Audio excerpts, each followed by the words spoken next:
God.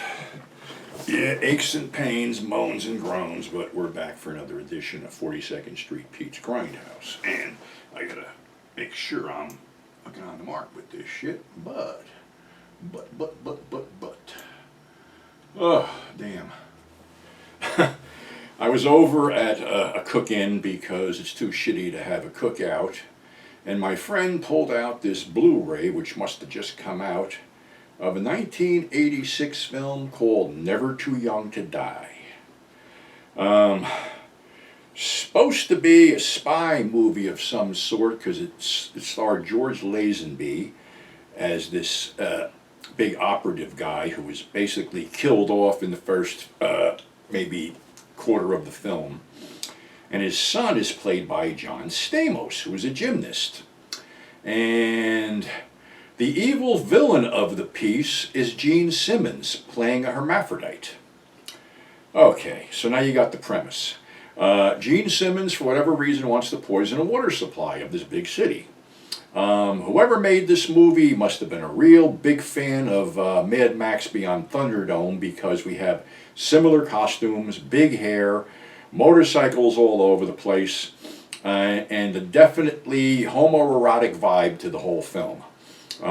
Seems that Stamos' dad's partner was Vanity, and Vanity's out for revenge. I mean, there's some good shoot-ups in this and some other stuff, some lame fight scenes, but here's the thing.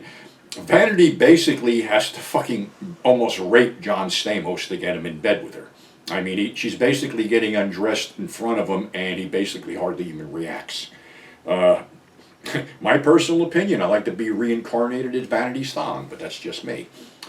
So, anyway, it just gets weirder and weirder because there's a climactic battle on this dam between Simmons and Stamos, and Gene has tits in this thing. And he kills you with a fingernail. And he French kissed Stamos a couple times. So I'm like, yeah, okay. I can remember seeing this in my old video store, and we all looked at each other after it was over, and we went, what the fuck? And that was pretty much the reaction of the four of us yesterday watching this film. It's one of those things I guess you just have to see for yourself. And there's a special appearance by Robert Englund as Riley, who plays basically Gene's sidekick trying to help him blow up the bridge. Robert doesn't get killed, and this was right after Elm Street, I believe. I don't know what the hell the deal was, but Robert's in it with a beard and long scraggly hair. So it's out on Shout Factory. They even include the shitty, banged up, hard to track VHS version. So might be something you guys would want to track down and see, and like I said, put your sense of disbelief on hold because it's really fucking weird. And speaking of really weird, I've had another little tete-a-tete with some supposedly 42nd Street experts. Let me reiterate something. I started going over there in 68, 69. The attraction for me, first off, was underage drinking, because drinking age in New York was 18, it was 21 in New Jersey.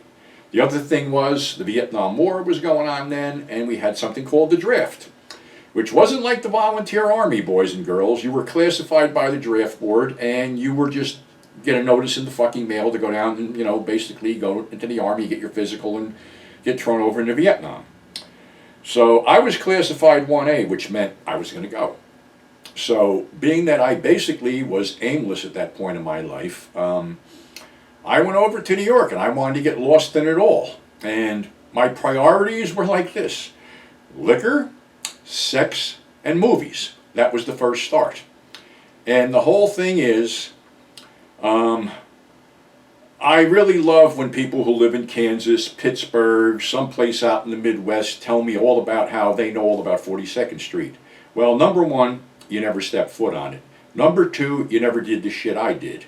Number three, I get tired of this bullshit, because I'll go back to what Mike Rainey told me once. No one kept records back then. So, according to Mike, we could basically make up history. Well, I don't make up anything. I went in these places. I bought porn because we didn't have the internet back then. We had to basically root through stuff to find something fucking cool. I frequented massage parlors. I frequented apartment house brothels. basically, I was exerting my sexuality, so to speak, at 17, 18 years old. I was a horny fucker. Uh, Never whacked off in a fucking peep booth. My whole thing was I would rather find something, a mouth, a pussy, whatever, rather than use my hand. And I'm not making any bones about it. I know how all this shit worked. I know the deals with the massage parlors, how you had to get in, and how you had to work around that, and how the tip was expected. I knew about the two-call system with the apartment house brothels. You would call from the ad you got in Screw magazine. They would direct you to a payphone on the corner of where that apartment might be, and you would make the second call there, and then they would tell you the number of the apartment to go to. It was that simple.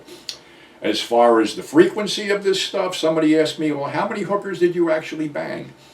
I did a mental inventory at one point, and I would say close to 100. That's hookers, one-night stands, and not counting repeat performances, because some hookers I was regular with. So there. Make no bones about it. That's why I was over there, because I figured, my number was going to be up. I'd get called, and I was going to go over there and die. I'm not a fighter. And some of my friends were coming back in body bags, people I went to school with. So there was no illusion in my mind I was going to go die. I never purposely tried to evade going over there. I figured if it happens, it happens. I'm just sitting there waiting for the notice, and thankfully the notice never came. But like I said, anybody can say anything, but I could tell you, I could remember the smells of these places, the smells of the massage parlors, the disinfectant smell they use to clean things up, all this stuff. I can remember, the back rooms of these adult bookstores where if you had, the right amount of money, you could get the hardcore stuff instead of the softcore stuff, the beaver shots and things like that. So, yeah, like I said, my big argument has been and always will be, if you haven't left some kind of puddle of bodily fluids on the floor of a fucking grindhouse in New York, whether it be piss, cum, or blood or whatever, we got nothing to talk about.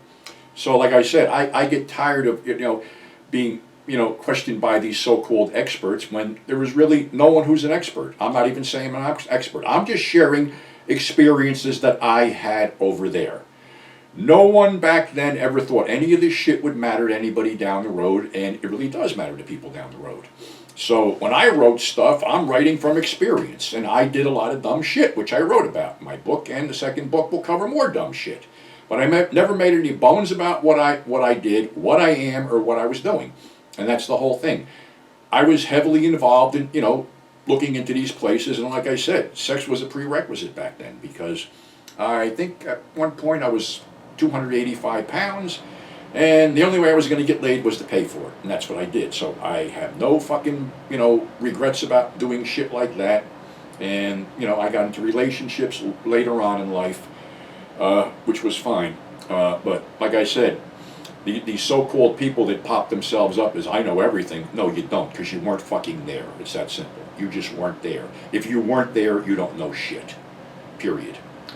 And as far as relationships go, I have a real problem with something right now.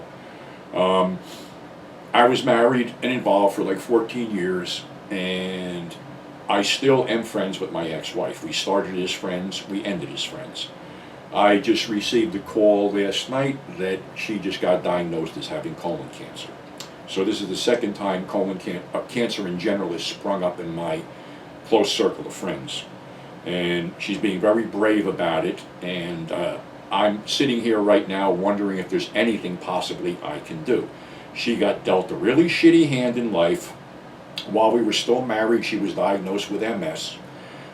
We divorced, we parted friends, there was no animosity, and she remarried, and unfortunately a couple of years ago her husband was in a motorcycle accident and lost his leg. So back then I had to do a GoFundMe to help them out. I may have to do that down the road.